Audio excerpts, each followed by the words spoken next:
Ya, kembali bersama kami. Pemirsa, kasus viralnya tantangan hafalan surat Al-Quran berhadiah miras masih ramai diperbincangkan warganet. Kecaman ini pun masih berdatangan dan hingga kini masih terdapat laporan ke Polda Metro Jaya terkait adanya dugaan pelecehan kitab suci umat Islam. Gua bayarin 1 botol. A2, sini bareng sama gua. A2 bareng sama gua.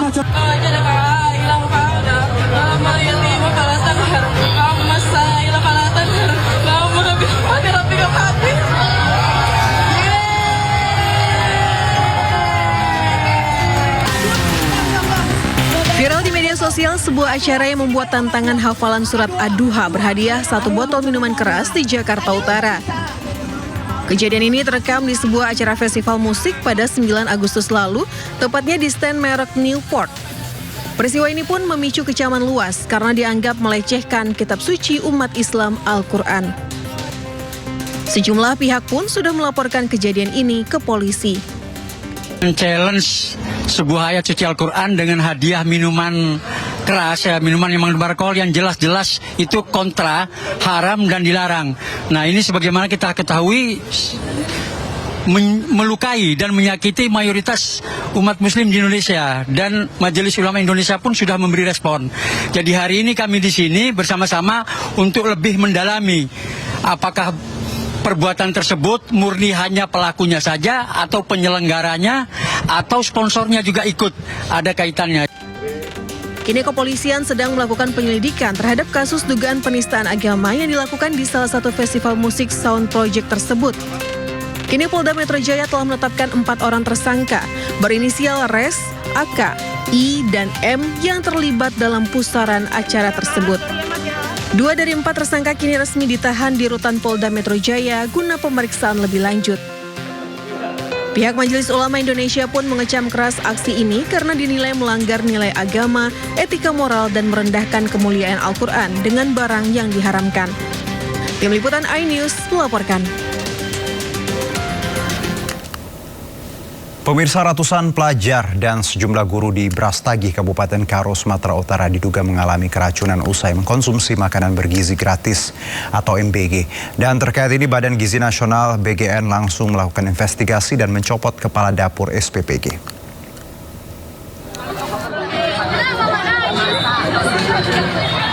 Hingga kini tercatat 325 pelajar dari 3 sekolah mengalami gejala diduga keracunan usai menyantap makan bergizi gratis. Pelajar mengalami mual, muntah, dan lemas sehingga harus mendapatkan perawatan di sejumlah rumah sakit.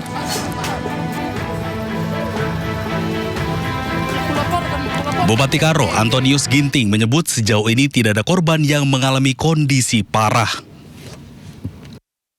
Namun jumlah korban masih berpotensi bertambah karena sejumlah pelajar baru mengalami gejala setelah tiba di rumah. Jadi dari 255 anak sekolah yang kemungkinan, ini baru kemungkinan gejala keracunan, ini semuanya tidak ada yang mengkhawatirkan. Semuanya udah kami lihat satu persatu. Jadi ini berita baik. Kalaupun ada sesuatu kejadian, berita baiknya adalah semua anak-anak kita dalam keadaan baik-baik dan tidak ada masalah yang serius. Semuanya sudah tertangani dengan baik. Menanggapi kasus ini, Kepala Badan Gizi Nasional Sudaryono langsung berkoordinasi dengan Bupati Karo, Antonius Ginting, untuk memastikan penanganan para korban berjalan maksimal dan menyampaikan permintaan maaf. Selamat malam Pak Bupati. Siap. Saya minta maaf Pak Bupati, ini ada yang ramai keracunan ya di tempat Bapak ya? Siap. Kami dari 5 jam yang lalu satu-satu semuanya kami sudah datangi, Pak. Aduh, terima kasih Pak Bupati. Terima kasih atas responnya yang prima Pak. Saya perbaiki ini.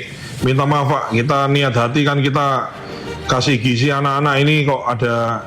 Kami investigasi Pak, nanti kami investigasi. Dapurnya kami tutup, kami suspend dapurnya, kemudian kepala SPPG-nya kami copot Pak.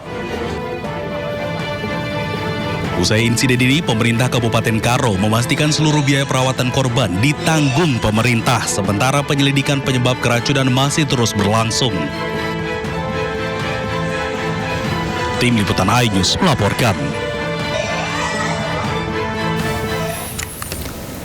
Ya, pelibatan guru untuk mencicipi hidangan makanan bergizi nasional sebelum dibagikan kepada siswa menuai perdebatan.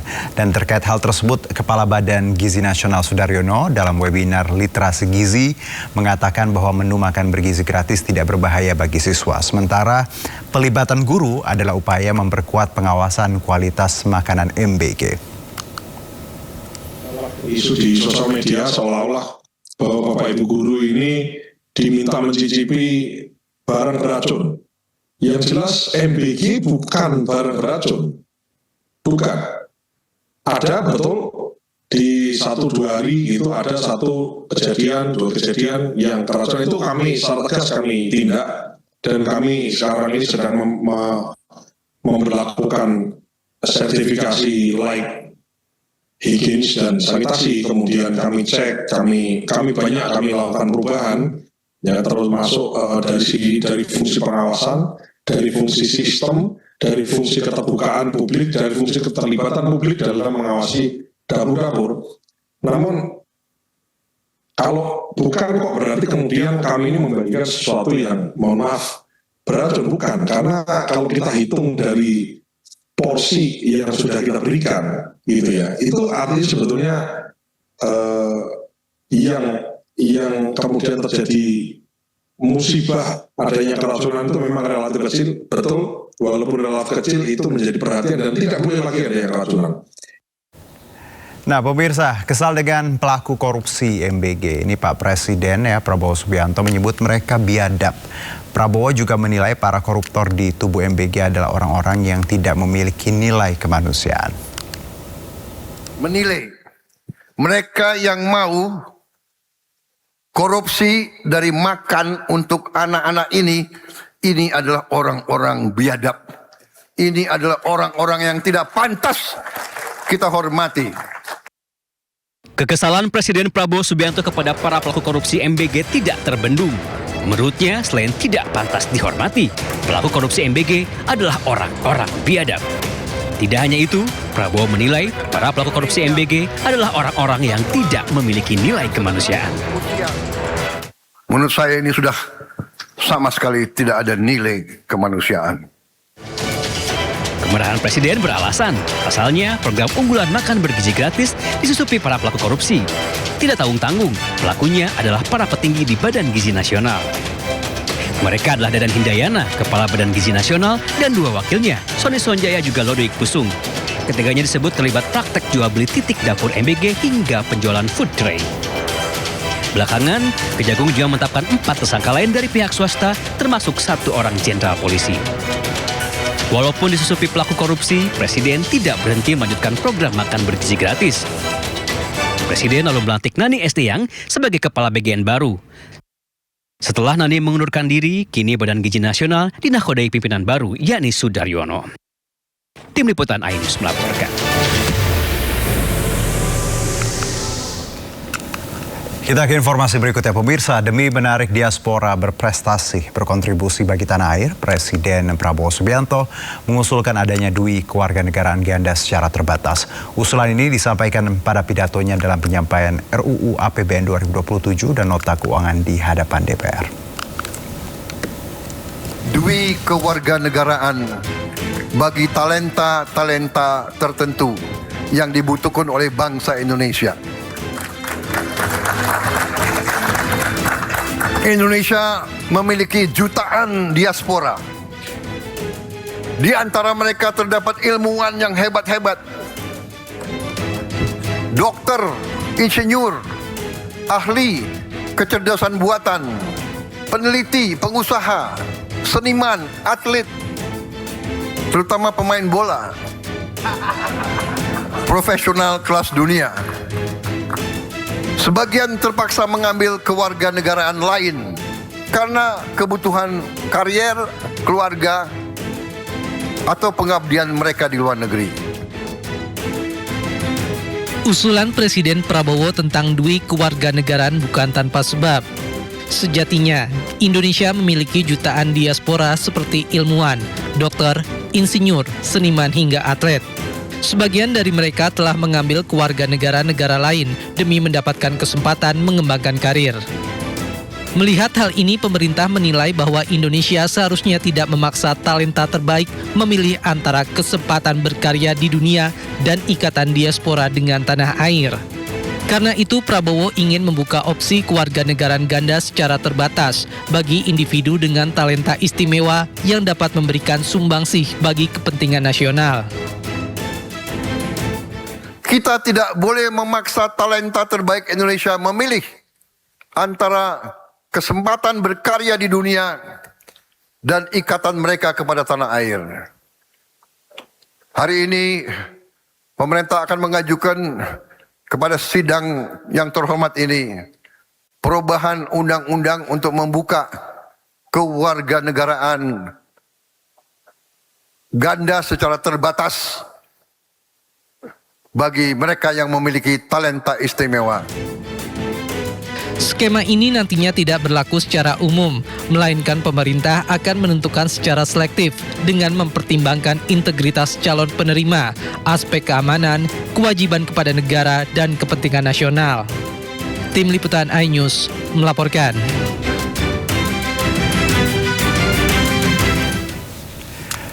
Menteri Sekretaris Negara Prasetyo Hadi buka suara mengenai wacana kewarganegaraan ganda bagi talenta tertentu yang diusulkan Presiden Prabowo. Prasetyo menegaskan wacana pemberian dui kewarganegaraan itu masih sebatas gagasan yang perlu dikaji bersama.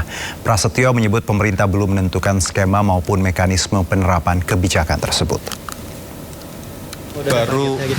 Baru disampaikan sebagai sebuah pemikiran gitu, yang kemudian minta untuk mari kita kaji bersama-sama ini. Ya belum sampai kepada skemanya seperti apa, tapi yang pasti adalah pemikiran itu tentu manakala pun nanti misalnya kita setuju bersama-sama tentunya sangat-sangat selektif. Bukan kemudian sebuah kebijakan itu berlaku kemudian bisa untuk semuanya atau bisa dengan mudahnya itu. Tidak seperti itu. Pemirsa, langit Jakarta bakal semarak oleh atraksi puluhan pesawat canggih TNI Angkatan Udara memperingati HUT RI ke-81. Gladi bersih demo udara digelar pagi tadi di Pangkalan Udara Halim Perdana Kusuma, Jakarta.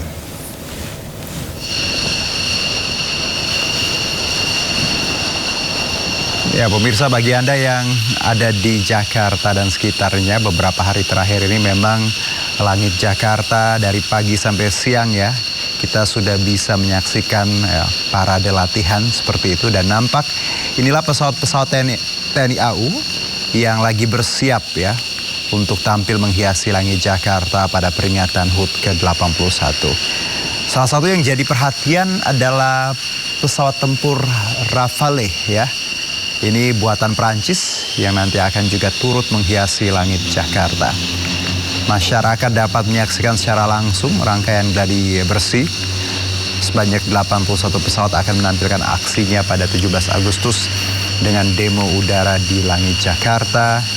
Tepatnya ini untuk yang lebih jelasnya memang di kawasan pusat ya pemirsa ya, Monumen Nasional dan sekitarnya itu. Saya pun dan warga Jakarta khususnya sudah beberapa kali ya di hari-hari terakhir di minggu ini menyaksikan langsung ini pesawatnya terbang rendah, derunya juga luar biasa dan juga sempat bikin warga agak deg-degan karena suaranya gede sekali gitu pemirsa.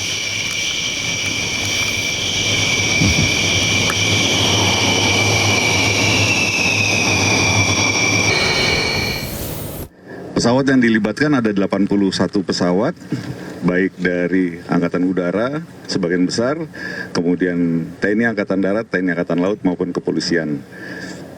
Semua sudah dikoordinir oleh Mission Director untuk baik formasinya secara teknis dan waktu untuk tampil di depan istana. Tahun ini kami mempunyai beberapa pesawat yang baru saja memperkuat Angkatan Udara. Misalnya Rafale, pesawat tempur, kemudian ada pesawat A400, kemudian juga pesawat terbang tanpa awak, ANKA, yang kita terbangkan dari Pontianak untuk memantau pergerakan pesawat yang ikut demo udara. Jadi bedanya ya kita sekarang sudah punya pesawat baru, walaupun nanti akan bertahap juga akan datang pesawat-pesawat lainnya, tetapi pesawat yang baru yang ada, yang sudah kami terima, kami libatkan semua untuk kegiatan demo udara. Ya, Mensesnek Prasetyo Hadi memastikan persiapan upacara peringatan detik-detik proklamasi kemerdekaan di Istana Merdeka telah mencapai 99%. Seluruh rangkaian persiapan telah dievaluasi untuk memastikan pelaksanaan upacara berjalan lancar.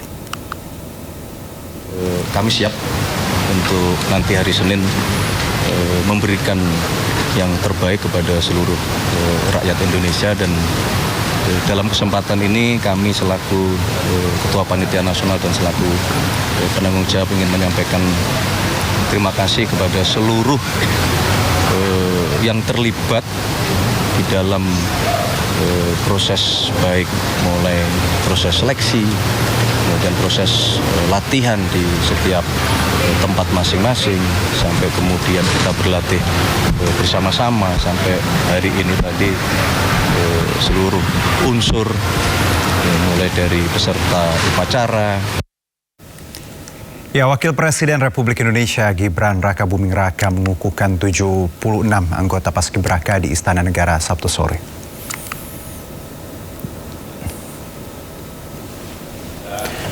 Paskibraka Julita Rista Lestari dari Kalimantan Timur memimpin penghormatan umum kepada bendera merah putih saat lagu Indonesia Raya dikumandangkan, sekaligus menerima penyematan PIN Paskibraka oleh Wakil Presiden. Para anggota Paskibraka ini mengucapkan ikrar Putra Indonesia sebelum dikukuhkan. Puluhan Paskibraka tingkat nasional ini akan bertugas pada hari ulang tahun ke-81 di Istana Merdeka yang jatuh pada hari Senin.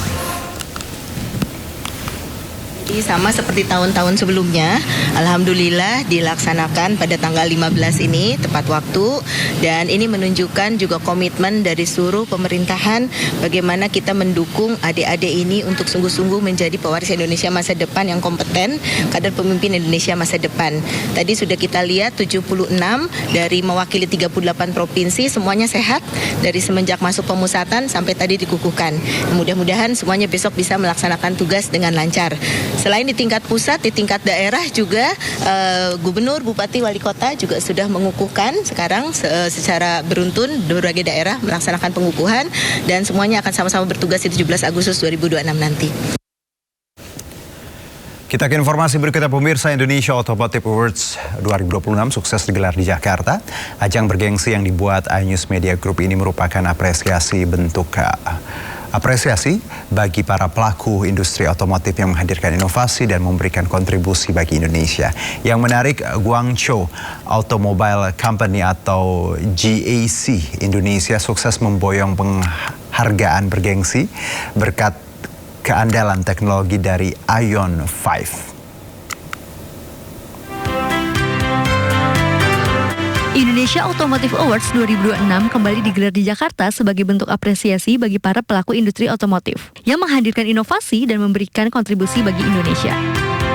Salah satu penerima penghargaan bergengsi ini ialah Guangzhou Automobile Company atau GAC Indonesia yang sukses menyabet penghargaan kedua kalinya secara berturut-turut. Valdo Prahara, Marketing Communication and Public Relations GAC Indonesia menyebut ajang ini merupakan bukti atas kepercayaan konsumen kepada perusahaan dalam menghadirkan kendaraan yang handal dan diterima masyarakat Indonesia, khususnya ION V.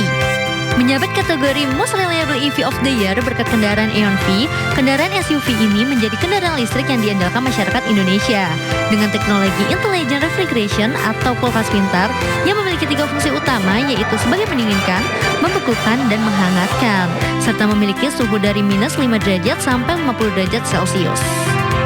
Oke, terima kasih sebelumnya buat iNews Media Group. Ini mendapatkan GAC The Most Reliable EV of the Year. Terima kasih, ini membuktikan bahwa konsumen telah percaya dengan kehadiran unit dari GAC Indonesia, terutama ION V di kelas SUV. Yang pastinya mobil kita memang lahir untuk mobil-mobil yang untuk konsumen yang ingin pergi jauh menggunakan SUV EV, dan juga punya keunggulan ada kulkas 3 pintu di dalam, kulkas 3 mode di dalamnya. Oke, dari kulkas tersebut kita tidak hanya gimmick, tapi memang kulkas benar-benar kulkas, bisa mendinginkan, membekukan, dan juga menghangatkan. Untuk saat ini memang kita tidak menutup mata dengan keadaan politik yang ada, memudahkan untuk kita memberikan rasa aman dan nyaman menggunakan EV, dan masyarakat pun juga sekarang sudah mulai mengerti mengenai produk-produk EV, khususnya dari produk JC Indonesia. Indonesia Automotive Awards 2026 diharapkan mampu menjadi motivasi agar industri otomotif nasional terus berkembang di tengah persaingan yang semakin ketat. Dari Jakarta, Ade Firmansyah, Dimas Winardi, iNews melaporkan.